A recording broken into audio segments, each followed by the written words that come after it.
Aujourd'hui, je vais te parler de la magie ou de l'alchimie si tu préfères, c'est absolument la même chose, ou d'une façon un peu plus moderne, on appelle ça la création ou la loi de l'attraction. Comment produire des choses, comment créer des choses, comment obtenir des choses à travers le pouvoir de son esprit. Supposons que tu veux quelque chose. En règle générale, tous les humains désirent.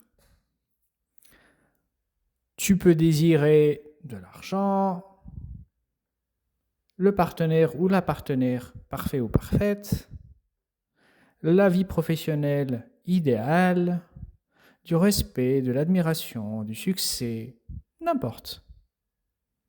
Pour ma part, il n'y a pas de désir supérieur ou inférieur. N'importe ce que tu souhaites, ce que tu désires, c'est ce qui est important pour toi à ce moment-là et dans ces circonstances-là. Donc si tu souhaites avoir un Ferrari rouge tout neuf brillant, ce n'est pas pire ni meilleur que si tu voulais la paix du monde. Mais disons que tu veux quelque chose. Comment est-ce que ça se passe? La pensée arrive dans ton esprit. Je veux, et tu peux remplir par la suite avec ce que tu veux. Il faut savoir que tu fais partie de la totalité des choses. Tu fais partie de l'univers, tu fais partie de la vie. La vie, ce qu'on appelle la vie, est une totalité, est une unité. Si tu veux penser plus comme ça, c'est une grande soupe. Et on fait tous partie de cette grande soupe, de ce grand quelque chose. On est dedans. On en fait partie. Donc, ton Ferrari rouge brillant neuf, il en fait partie également. Il existe quelque part. La vie parfaite, elle existe, au moins en tant que possibilité, en tant que potentialité. Le partenaire parfait, la partenaire parfaite existe quelque part. Je rigolais souvent quand j'étais célibataire. Je me disais, la fille parfaite pour moi doit exister. Elle est quelque part certainement, probablement tranquille sur son canapé. Et on ne se croise jamais. Finalement, je l'ai croisée. Quand tu désires quelque chose, la pensée arrive et sort de toi.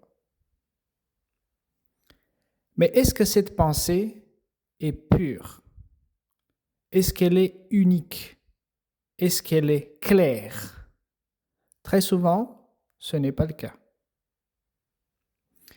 C'est-à-dire que tu ne lances pas une flèche, mais tu jettes une petite pierre avec pas beaucoup de force. Quand tu émets une pensée, il y a d'autres pensées qui viennent avec. Il y a des pensées qui viennent du passé et il y a des pensées qui viennent du futur. Quand je parle des pensées qui viennent du passé, par exemple, je veux la fameuse Ferrari rouge, brillante, toute neuve. Je suis sûr que je vais la voir quand je sors de mon travail. Pourquoi est-ce que je veux cette voiture? Parce qu'elle est belle, parce que j'en ai jamais eu une neuve, parce que j'ai toujours galéré pour me déplacer à gauche, à droite, parce que les autres avaient toujours une voiture plus belle que la mienne, parce que les miennes ont été toujours pourries, parce que je veux être comme les autres, parce que pourquoi les autres ils peuvent avoir et moi non? Ça, c'est des pensées qui sont reliées au passé et qui viennent avec ton intention originelle. Les pensées du futur, les projections du futur, seraient plutôt dans le genre ouais, je veux la Ferrari rouge, elle est super sympa, mais bon, ça coûte un bras. C'est pas possible, je gagnerai jamais assez d'argent, je travaille pas assez. Je fais pas partie des gens qui sont dans la catégorie des propriétaires des Ferrari quand même, il faut regarder, il faut se rendre à l'évidence. De toute façon, si je l'aurais, l'assurance, ça va coûter énormément. Je vais la bousiller partout avec le dedans trop surélevé. Tu vois, ça c'est des pensées qui sont reliées. au futur. Sur un autre axe, on peut avoir des pensées qui rejettent ou qui s'accrochent trop à notre intention originelle. Je veux avoir la Ferrari rouge. Ah, je la veux trop. Ah, elle est trop bien. Ah, il me faut ça. Quand j'aurai ça, je vais être hyper content, hyper heureux.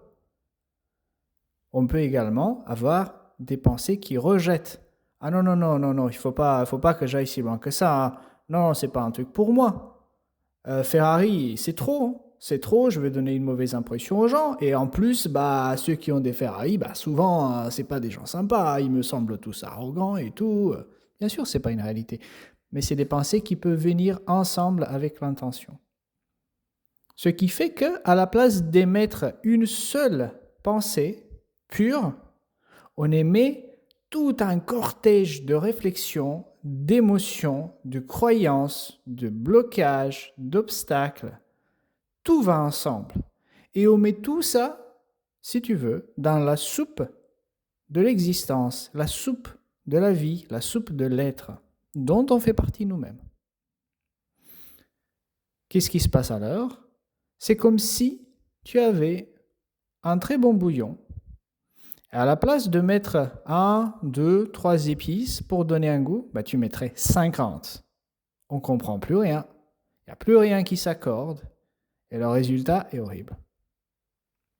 Par contre, si dans ton bouillon, tu mets que du sel, alors le goût du salé sera présent et tu pourras le sentir.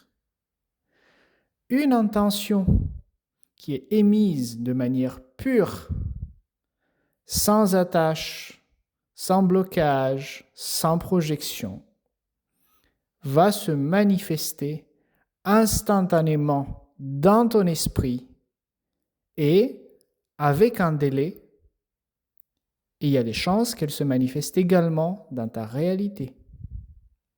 Dans ton esprit, elle se manifeste instantanément. Par contre, pour que ça devienne une réalité,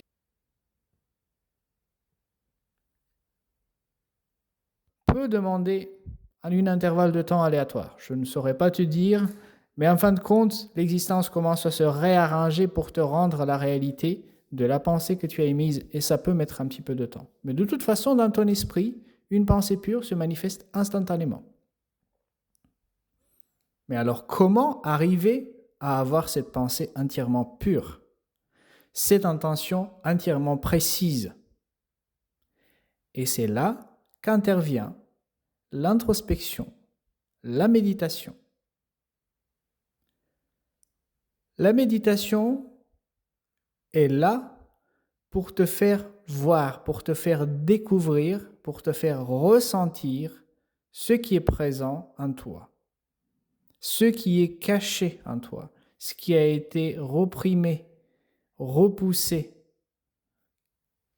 dans l'ombre de ton esprit.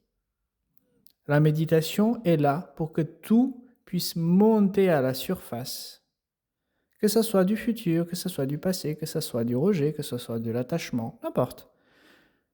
Tout monte, tout est vu, tout est ressenti, et par la suite, tout est intégré.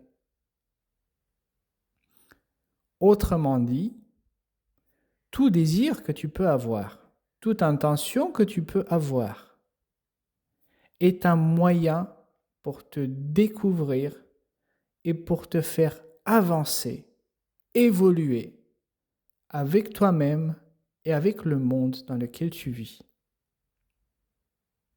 C'est pour ça que j'ai dit, il n'y a pas de désir supérieur, il n'y a pas de désir inférieur. La magie réside en ce que tu veux maintenant, en ce qui est important pour toi maintenant. Parce que ce qui est important pour toi maintenant va te faire avancer maintenant. D'ailleurs, tout se passe dans le présent. Si tu voulais la Ferrari rouge maintenant, mais tu te dis, non, en fait, il faut qu'à la place, je veuille 10 millions d'euros, pas le Ferrari, c'est déjà un frein à ton désir originel. C'est une pensée qui se surpose sur la pensée de base. Donc, de toute façon, ce qui est important maintenant, ce qui se présente maintenant pour toi, C'est ça qui est ton objet de méditation. Ou si tu préfères, d'introspection, de libération émotionnelle. Pour moi, les termes se surposent. Mais ça, c'est parce que l'approche que j'ai créée, le plongeon en ressenti profond, contient toutes ces approches ensemble. Pour résumer, le fait de vouloir quelque chose, de désirer quelque chose, d'essayer de créer quelque chose, le but de ça est double. D'un côté, ça te permet d'obtenir ce que tu veux. D'un autre côté, ça te fait évoluer et te connaître toi-même. Et les deux vont ensemble. Si tu te connais toi-même, si tu t'apprends toi-même, si tu arrives à te voir toi-même, ça accélérera la manifestation de ton désir. Conversement, de plus que tu veux des choses, de plus que tu vas être obligé, naturellement, de te connaître, de te découvrir, de t'explorer. Ça marche ensemble.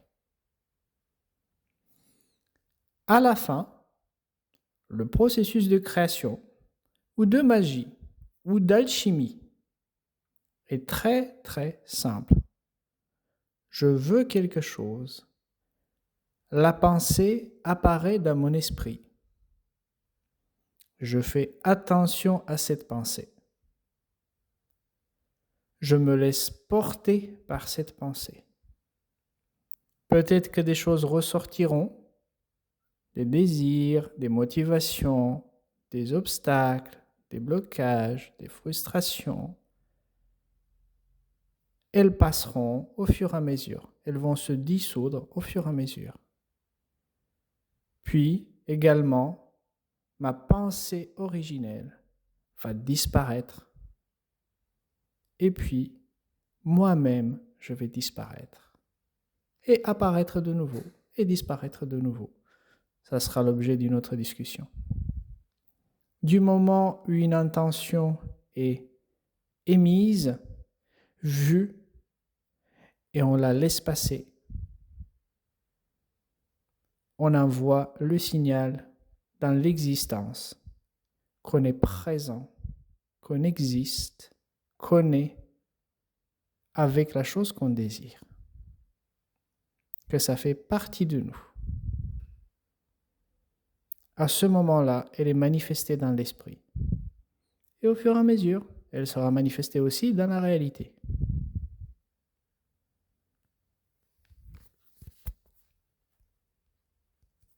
C'est ça que je voulais partager avec toi aujourd'hui. Si tu as des commentaires là-dessus, n'hésite pas de me laisser un message. Échangeons là-dessus. C'est très intéressant. Et si tu veux toujours ta Ferrari rouge, vas-y à fond les manettes. Jusqu'à la fois prochaine. Au revoir.